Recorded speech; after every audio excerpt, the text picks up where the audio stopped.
Hello, welcome everyone to this video. In this video, I just want to fill in the gaps, so to speak, with my ASP.NET Core. As you can see, the way I've so-called created repositories before is with the use of this ensure data, create database and delete database. Okay, there is no such okay, normally if the normal way of doing component repositories is not to use this database creation functions right here. Okay, these database creation functions and delete database functions, usually we don't have them at all.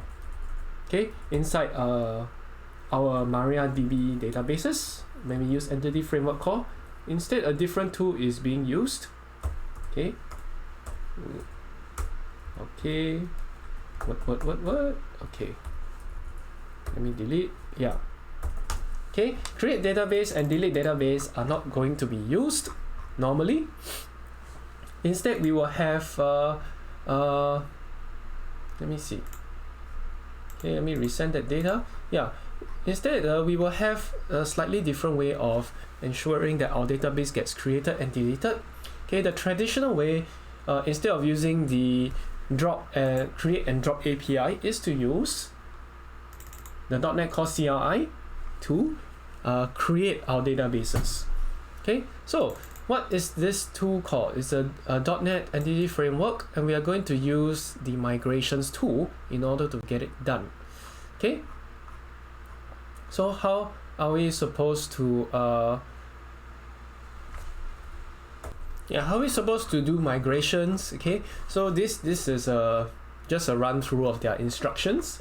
Okay, I'm just going to follow whatever Microsoft has here, and hopefully everything works out.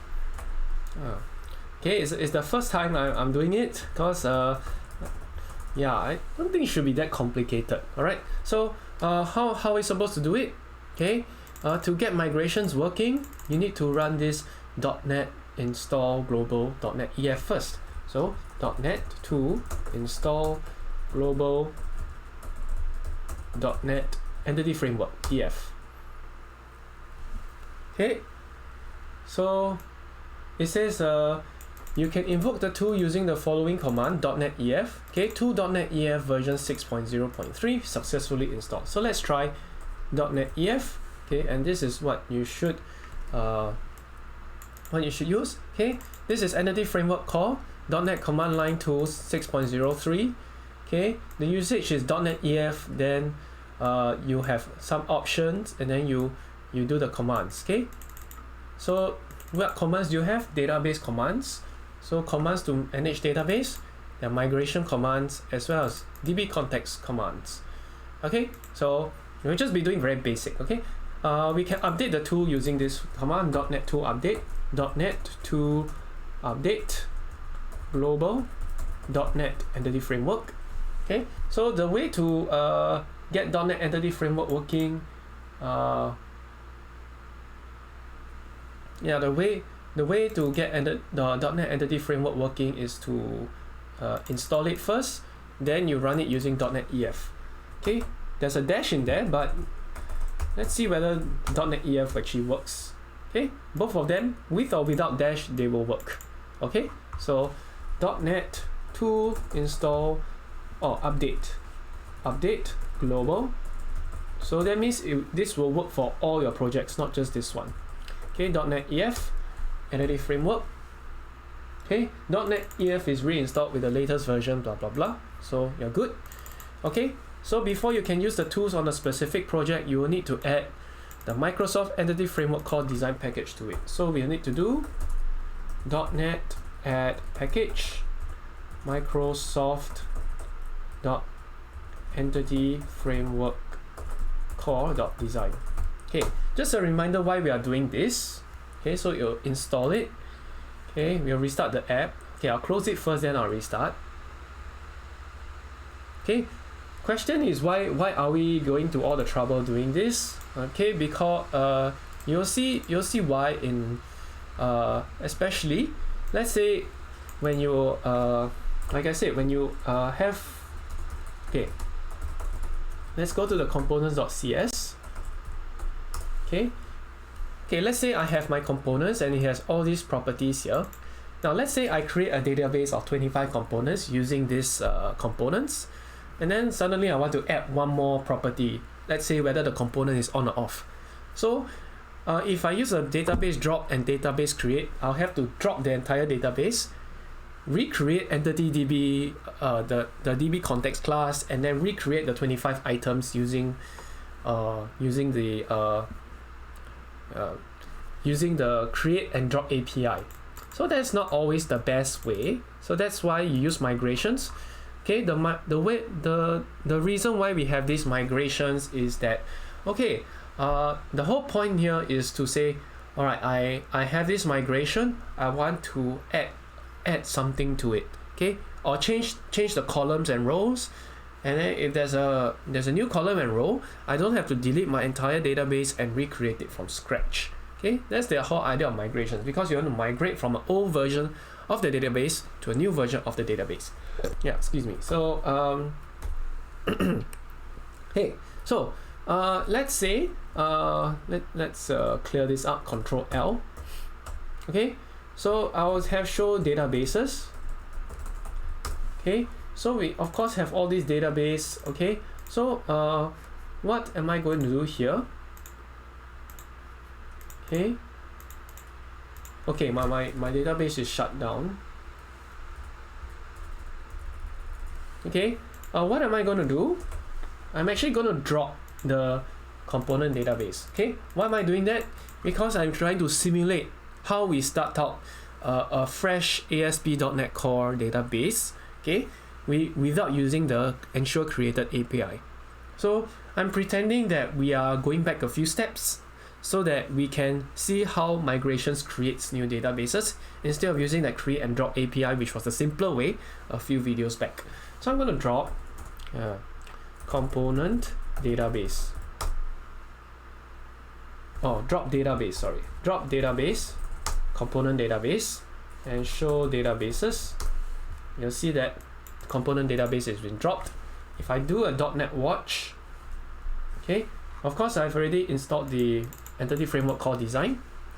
Okay, I can of course run .NET watch, or I'll make a new tab and start .NET watch. So that will start up the server. Okay, if I go to data storage, okay, it will say unknown database component database, because this database hasn't been created yet. Okay, so we'll try to use, instead of using the create and drop API, okay, I'll use this other version of MariaDb to demonstrate how we use EntityFrameworkCore data migrations in order to create the database. So okay, so we added the package. So have we added the package yet? So let's take a look. Vim program.cs. Okay, oh, wrong file. Vim.net-test.cs project. You can see that Microsoft Entity Framework Core.Design is here. This needs to be here in order to use migrations. Okay, so let's try .NET-ef just to confirm again that this is working. Because if you see, this is supposed to show up if you have installed .NET Entity Framework correctly. Okay, we can update the tools. All right, so okay, now we do that. Let's try looking at migrations. Okay, so so this is where, of course, I'll put all this in the description. So after you make your database, or rather after you coded in your database and everything,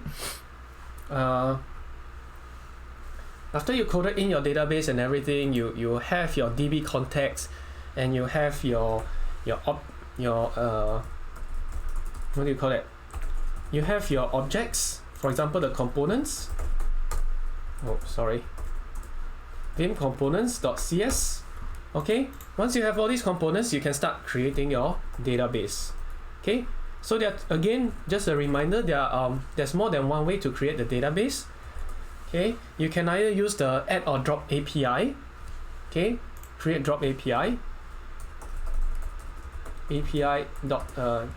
so this is the create and drop API way of making databases, and then the other way is migration. Okay, and you can see this warning here, ensure created, which is this ensure created database here. Ensure created and migrations do not work well together.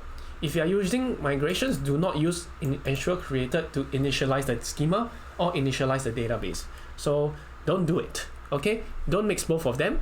But the ensure deleted thing actually works fine because that will drop the database if it exists. Okay, so how do we apply migrations? Okay, so instead of using this ensure created and ensure deleted, we will use the wrong one. We will use this .NET migrations, .NET-ef migrations initial. Okay, so we'll just copy word for word. .NET-ef migrations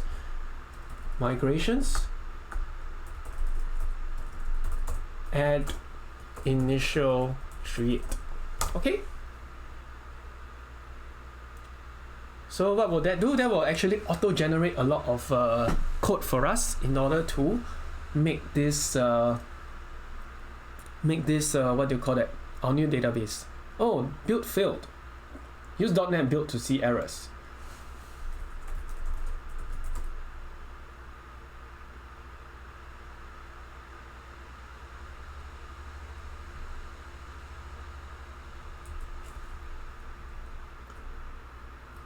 Okay, what's it say here? Could not copy blah blah blah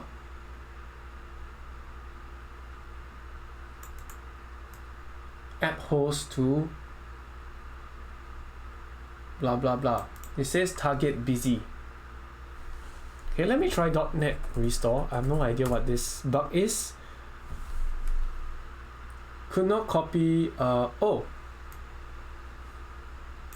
app host, text file busy. Oh right, because I'm using .NET Watch, I have to shut .NET Watch down first. Okay, that makes sense. I have to shut .NET Watch down first in order to start the migration process. Okay, I have to shut down .NET Watch first. My bad. Okay, more than one DB context was found. Okay, specify which one to use. Okay, use context parameter for PowerShell commands and the -- context parameter for .NET commands. So looks like you have to specify the context, and the context we are using is AppDbContext because we have more than one version of AppDbContext. So okay, we start the build. It says build succeeded. Okay, we initialized AppDbContext using provider EntityFrameworkCore MySQL blah blah blah. Okay, if you want to undo this action, use EF migrations remove. So .NET-ef migrations remove. Okay, so we can try that. .NET-ef migrations remove just to test. Okay, and now of course we have to specify the AppDbContext if we are not sure. So now you know how to add and remove migrations. Okay, and you see there's a new migrations folder that's being created, and now it's empty because I just exercised that remove option. So this is how we add .NET-ef migrations initial create. So that's this here, but I needed to add the AppDbContext because I have more than one version of the AppDbContext. So that's something you need to pay attention to. Okay, so this builds on what we have been doing in the last videos. So that's what we need to do. Then after that, what happens? If you want to create the database, you just do .NET-ef database update. Database update. Okay. It still asks us to specify which context to use. Okay.